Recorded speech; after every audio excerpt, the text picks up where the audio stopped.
Hello, I'm Dr. Stephen Stokes, and today is Veterans Day, and I'm doing a very important video on managing and overcoming depression. Here in the United States, more than 20% of the population suffers from mental illness, and in almost half of those people, depression is the main cause. That means around 21 million people per year suffer with depression. I have a lot of experience with depression. I've treated this disease in thousands of patients over the last 22 years of my clinical practice. And unfortunately, it almost always will accompany chronic diseases. So conditions like heart disease, diabetes, autoimmune disorders, and of course, maybe the largest one is back pain. These people all usually suffer from depression as well. And in my personal life, I have witnessed the devastating results of depression. My brother-in-law, Ed, a military man, he was a victim of depression, and ultimately he committed suicide. He was a beautiful man. As I mentioned, he was a veteran, and he would be the opposite of what would be stereotypically associated with someone who would be depressed. And we're going to dive into these stereotypes a little later. But I think we need to understand that last year in the United States, 45,000 people committed suicide.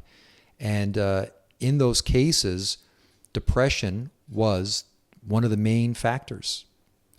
And let me just take a moment and boldly state the most effective treatment for suicide is don't do it. And I'm not trying to be sarcastic, quite the opposite. I'm being very serious when I say just don't do it. Nothing I'm going to teach you is going to help you if you're dead. So the plan is first that you must stay alive, and in that life we have all the potential needed to help ourselves get better. So don't consider suicide as an option. It's not a cure, and trust me, it only spreads the disease. Now, in this video, I'm going to unmask what depression really is. This is an illness, and it is acquirable. It's not something that just those sorts of people get, right? It can happen to anybody. Someone just like you or me or our children. Suddenly a person goes from being very healthy to very sick. That is depression's presentation. And I've seen people go from being incredibly robust, outgoing, and just, like the star of any party, so to speak, to being a person who's withdrawn, physically suffering with an unbearable amount of pain. And these are people who were once role models for health and success, and now they're like contemplating taking their own lives. Depression is not simply feeling sad. It can present in a variety of different ways. It can be a loss of interest in things that were once pleasurable. It can be weight gain. Hey, it can be weight loss. Fatigue, right? People who are just always tired and they don't know why. Inappropriate guilt, which is a really interesting one. Difficulty in concentrating, brain fog, reoccurring thoughts about death. You don't have to have reoccurring thoughts about suicide, but you're always just thinking about death, right? That's a sign of depression. And of course, low mood. I have these patients who say to me, I'm not depressed. But clinically, we have to remember that the absence of depression doesn't mean that you're happy.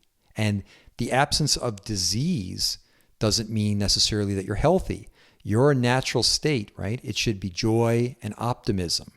I just want you to think about that for a minute. It's very important. So the good news, and yes, I really have some good news about depression, starting with the announcement, it is preventable and it is curable. I think this is something not discussed much. Instead, we hear a lot about managing depression with medications and therapy, and both of these approaches are not only useful, but in many cases, they're critically important. But again, we don't talk much about these things that are needed to prevent depression. And because it is a disease that you can catch, then you can also prevent it, right? Just like you can prevent heart disease or catching the flu. Okay, so let's get excited about overcoming depression. We need quickly to define a few terms so we can communicate together and be on the same page. So the first term is neuroplasticity. And what this means is essentially that your brain can grow new nerve pathways, and therefore it can change. So no matter what the current state is, that can change, and it can change for the better. I mean, it can change for the worse as well, right? But it can change. And I really want to sort of open up your mind, and I am intending the pun here. I want to open up your mind to these possibilities of change that can take the brain from being sick to healthy, right? You can change your brain. You can change your neurochemistry. And this is something that my colleague, Dr. Daniel Amen, he talks about it all the time. He says you don't have to be stuck with the brain you've got. And because of that, of course, he gets a lot of criticism from the traditional medical community because they're more focused on managing your current brain than they are in exploring the possibilities of healing and regeneration. But hey, in case you haven't noticed, the world is rapidly changing, and these traditional medical models, they're becoming outdated. But hey, the world is rapidly changing, and the traditional medical model, it's becoming outdated, right? Through the mechanisms of neuroplasticity, we know the brain can change and rewire. And of course, we see this with people that have had parts of their brain surgically removed to treat tumors and cancers. And these parts that were assigned functions like taste, they can be reassigned to other areas of the brain. And those functions, they can come back. And remember, these are parts of the brain that are not traditionally assigned to those senses. They're parts of the brain that essentially take on new roles. So this is exciting. And this is called neuroplasticity. And if you're suffering from mental illness, neuroplasticity, that's everything to you. That is your foundation that you need to build all of your hopes, all of your future improvements, all of your solutions on. So again, if you're told there's no hope, if you're told there's no cure, neuroplasticity proves that there is. Also, we have to understand the term systemic. Depression has to be treated systemically, not just locally.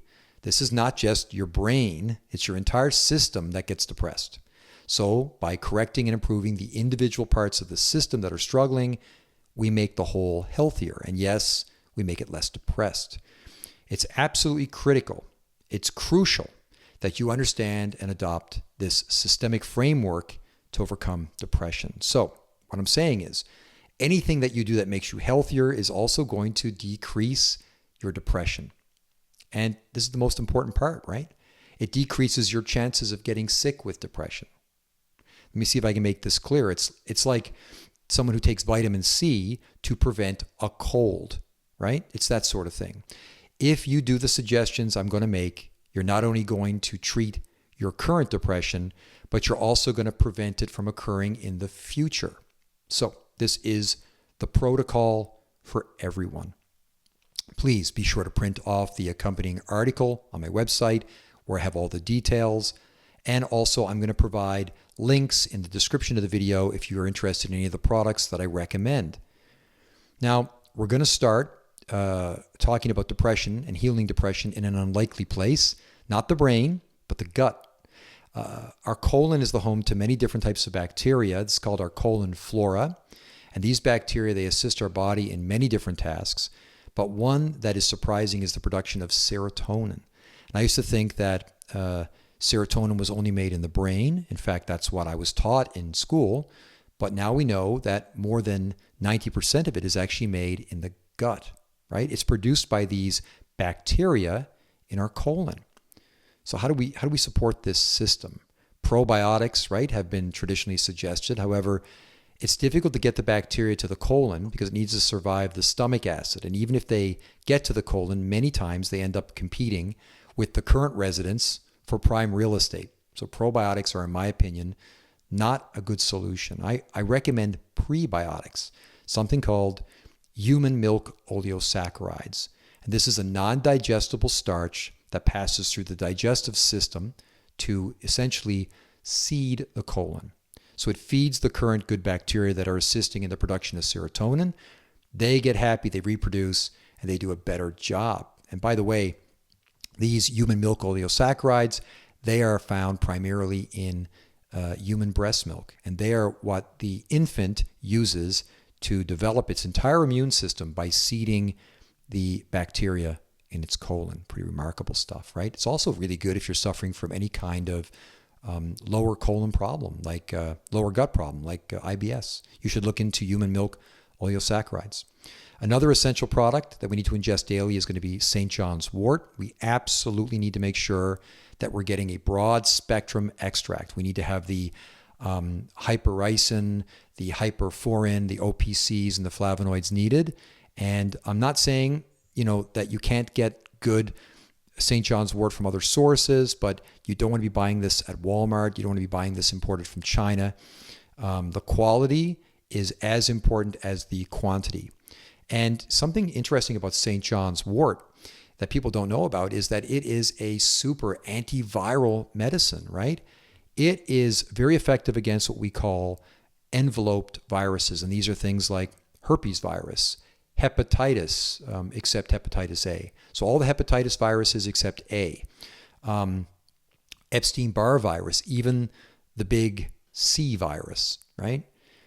St. John's wort, it breaks down that encapsulation of the virus so that your immune system can get in and destroy the virus. Very effective. And sometimes I wonder if the reason St. John's wort works so well in depressed patients is because they have some sort of underlying subacute virus, right? Capsulated virus that's at work. And it could be possible because they're very hard to detect in the early stages. Just something to think about. It's not something you need to ponder unless you like pondering these things. You just want to take it and you will reap major benefits from St. John's wort. A common challenge with patients who are depressed is systemic inflammation. We have to really deflame the system in order to overcome depression. And this is usually a problem with the immune system. And it can be quenched with moderate to high dosages of essential fatty acids, especially EPAs. The goal here is to acquire close to 2,000 milligrams of EPA a day. And in order to get that high dose, you have to take supplementations. It's almost impossible to get this just from food. These essential fatty acids, they act as signaling mediators. They tell the immune system to stop attacking the tissues. Inflammation, it's useful, right? In acute cases of trauma, and it's needed in order to repair damage correctly. However, if the immune system continues to remodel the tissues for too long, then we get chronic cycles of inflammation. And this can create something called zombie cells. I covered this in other videos. It's not something you want. You don't want zombie cells. And this leads to depression of the entire system. So we have to understand the goal of this reduction of inflammation in our entire body. And there are many different ways that we can do this. Again, I think the best way is high dosages of essential fatty acids because we get to the root cause of the inflammation. Another essential herb is ginkgo. And ginkgo is that miracle herb when it comes to the brain. It increases blood circulation to the brain, which means that it's going to increase fuel to the brain. You're going to get oxygen. You're going to get nutrition, all that in the blood that goes to the brain. And anytime we want to heal a part of the body, we want to increase blood supply. As a side note, ginkgo also increases blood circulation to the peripheral areas of the body. So if you're suffering from neuropathy in your fingers or in your toes, if you have something like erectile dysfunction, the ginkgo is going to increase the blood supply to the brain, help it function better, but it's also going to increase the blood supply to those areas as well. So it's a big win, right, for the entire system. Ginkgo is a foundational product for the treatment of depression. Valerian is another one that I love, and I talk about it a lot. It's one of my favorite products. Valerian, people think it's used for sleeping. It helps with sleep, but that's not what its value really is. What valerian root does is it signals the autonomic nervous system to balance. So it literally trains the autonomic nervous system. And the autonomic nervous system has two main components that we're interested in. It has the sympathetic and the parasympathetic part of the system. The sympathetic is the fight-flight response. It's the gas pedal. And the parasympathetic is the brakes, right? It's the rest, the digest, the regenerate. We want that parasympathetic activation in order to be healthy, in order to heal, in order to regenerate. And in most cases of depression, the sympathetic part of the system, the stress response has gone out of control. A lot of people think that's only in anxiety, but it's there also in depression. If you take valerian root throughout the day at times when you're under stress, it helps to teach the brain how to control those two aspects of the nervous system. It's retraining the nervous system so that it can better handle the stress response. At the very least, you take it before bed each night, and it helps you sleep better. But again, taking it throughout the day during stressful times for a couple of weeks, really effective in decreasing depression by retraining and strengthening the autonomic nervous system. Finally, we have to talk about BACOPA. BACOPA, it's a fun word to say.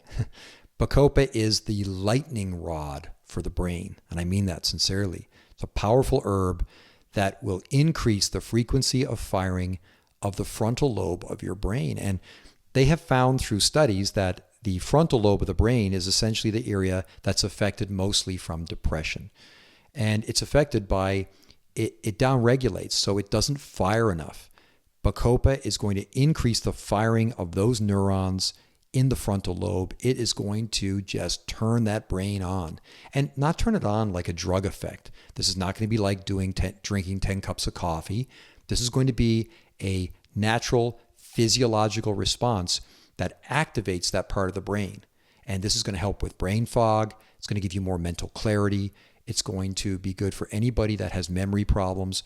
When I was in school, I mean, I was an okay student, right? But I wasn't like an honor student or anything like that. And we had all of this information that we had to memorize. I took BACOPA constantly, and it really helped me with my memory. It helped me with my mental clarity, helped me taking exams. If you're suffering from depression, you need that lightning rod for the frontal lobe. BACOPA is the solution. It is also the herb for ADD, ADHD, all of these sort of cognitive problems that we can see. Now, exercise, diet, meaningful relationships, red light therapy, magnetic field treatment, working on self-realization are all important things to explore. And I've made videos on these topics, but this is the main protocol. This is the program. If you are actively suffering from depression, commit to this for 3 months, and then you should be able to go to a preventative routine. Reach out to me through my website if you want more information on that. As always, I want you to work with your doctor if you're under care, especially. And remember that if you're currently taking medications, these herbs I recommend, they can have very negative interactions with some of the drugs. So again, you need to work with your doctor. This is not something to play around with. This is your life. If you would like to explore these ideas farther, just reach out to me through my website. I don't charge for consultations. I don't charge for downloads of my books. All I ask is that if you decide to purchase any of the products mentioned, please use the links provided. It helps to support my efforts, and it ensures that you get the best price on the products by buying them directly from the manufacturer. Thank you very much. Please subscribe, leave a comment. I hope this was useful. Ifata.